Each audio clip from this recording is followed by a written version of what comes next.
ओम नमः शिवाय। आज हम कुंडली के अंदर ऐसे क्या योग होते हैं जिससे व्यक्ति अध्यात्म की ओर मुड़ता है, अध्यात्म की ओर चला जाता है। यहां पर अब हम देखते हैं 3 कुंडलियां दी हुई है और तीनों अध्यात्म से संबंधित है। स्वामी मुक्तानंद, मां आनंदमयी और श्री रामकृष्ण परमहंस, तीनों को देखते हैं। पहला तो कि अगर किसी कुंडली में 4, 5, 6 या 7 ग्रह एक साथ में बैठते हैं या 4 ग्रहों का संबंध भी हो सकता है, 5-6 ग्रहों का,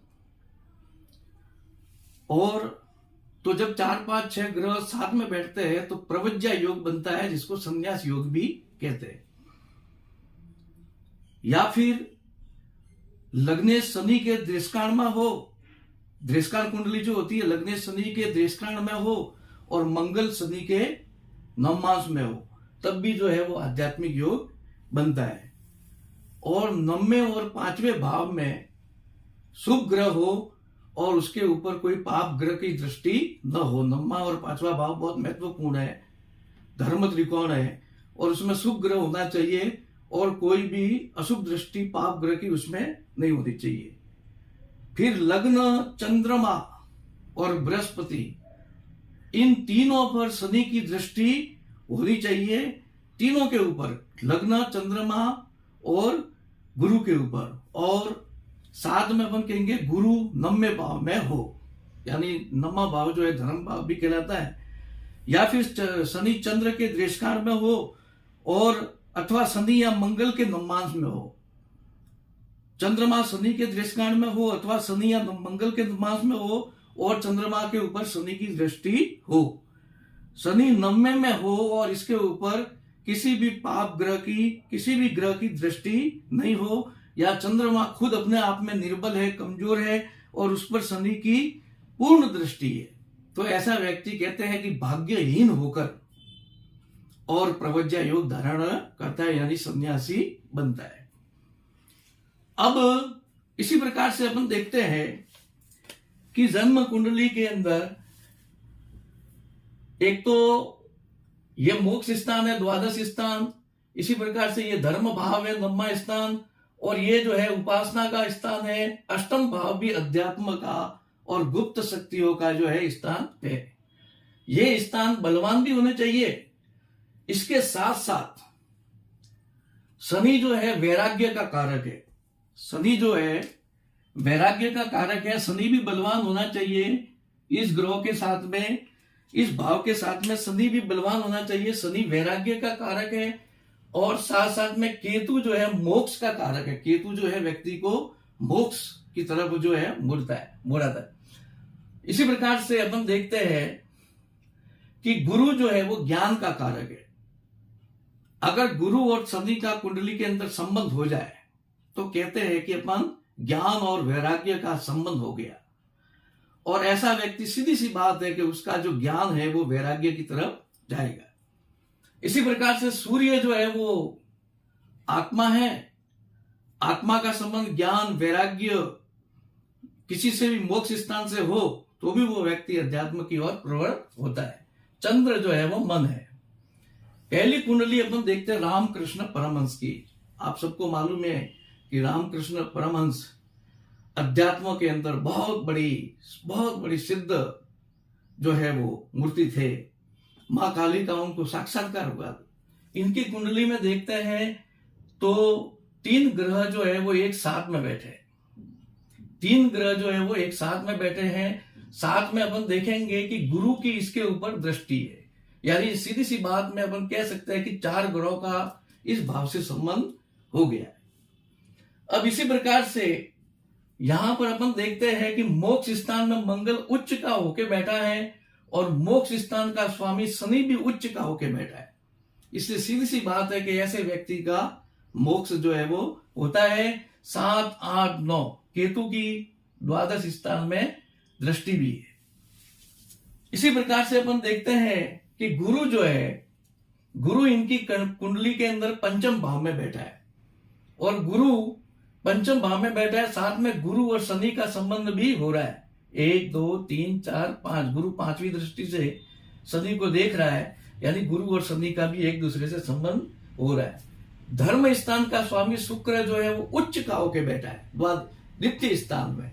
तो सीधी सी बात है कि ये ऐसे महापुरुष थे जिनको बचपन से ही समाधि लग जाती थी और मां काली के बचपन से ही ये उपासक थे, तो अध्यात्म के क्षेत्र में बहुत ऊंची जो है सिद्ध जो है पुरुष जो है वो हुए।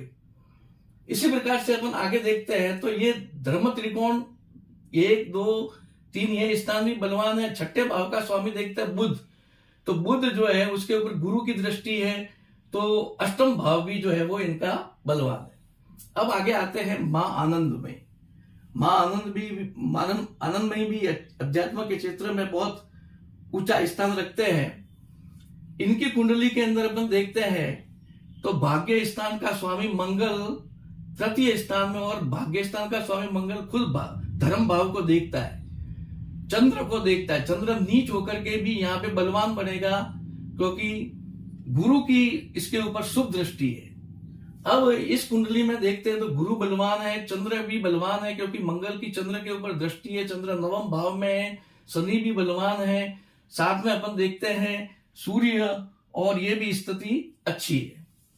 चंद्र, अब अपन देखते हैं कि इनके कुंडली के अंदर अष्टम भाव में, जिसको अध्यात्म का भाव गुप्त स्थान है ना ये कहते हैं, तो इसमें शनि जो है उच्च का होकर बैठा है तुला राशि का, जो इनको अध्यात्म के क्षेत्र की तरफ प्रेरित करता है।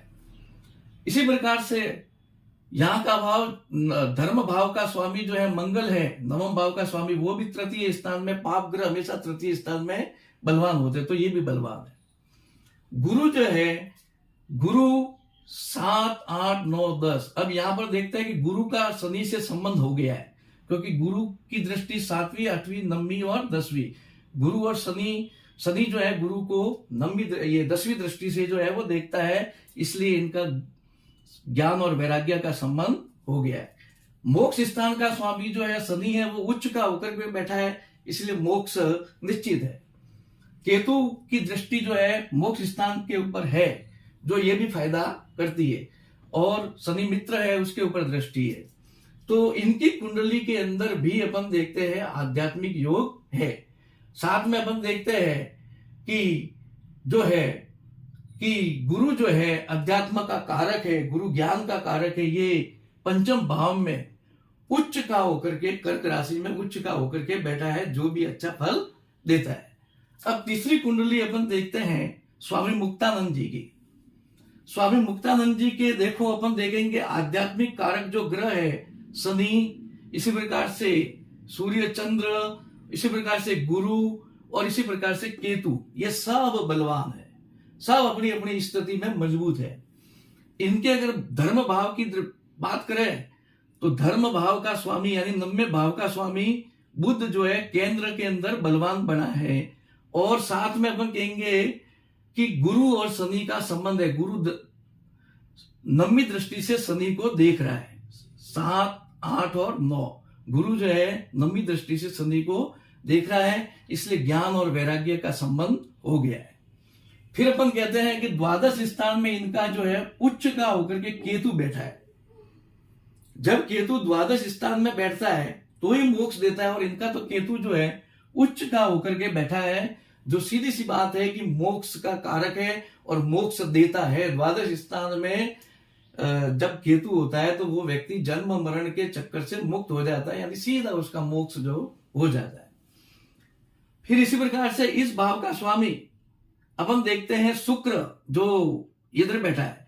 शुक्र और बुध के बीच में परिवर्तन योग है, तो इस कारण से शुक्र भी बलवान हो जाता है, बुध भी बलवान हो जाता है।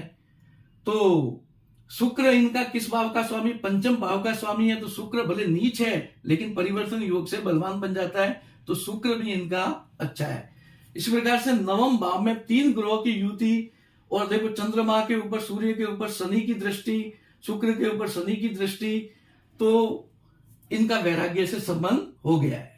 मंगल जो है, मंगल इनकी कुंडली में उच्च का होके बैठा है। अष्टम भाव का स्वामी सूर्य जो है ये भी बलवान होकर के बैठा है। तो इनकी कुंडली के अंदर भी जब अपन देखते हैं, इन तीनों कुंडली के अंदर देखते हैं, तो अध्यात्म का पूर्ण योग है, पूर्ण योग है इनकी कुंडली में। इनकी कुंडली में भी जैसे देखते हैं तो 3 ग्रह इधर बैठे, चौथे ग्रह का संबंध हो जाता है। 3 और 1 4 ग्रहों का संबंध हो गया, प्रवज्या योग बताएगा। इनकी कुंडली में भी 3 ग्रह यहाँ पे साथ में बैठे, शनि की दृष्टि है, चौथे ग्रह का संबंध हो गया है, तो इनकी कुंडली में भी प्रवज्या का योग है। तो इस प्रकार से कुंडली के अंदर जब ऐसे योग बनते हैं तो वो अध्यात्म के क्षेत्र में बहुत ऊंचा पद प्राप्त करते हैं। तो इतना कहकर मैं वीडियो जो है समाप्त करता हूं। आने वाले मेरे और अच्छे वीडियो होंगे। मेरे वीडियो को, चैनल को सब्सक्राइब, लाइक, शेयर और कमेंट जरूर करें, क्योंकि आने वाले वीडियो बहुत अच्छे हैं। सब्सक्राइब करेंगे तो आपको आने वाले वीडियो का नोटिफिकेशन, सूचना जल्दी मिल जाएगी। तो आने वाले वीडियो और अच्छे अच्छे आने वाले, वास्तु के ऊपर, ज्योतिष के ऊपर, इसी प्रकार से हस्तरेखा के ऊपर। तो ओम नमः शिवाय, धन्यवाद।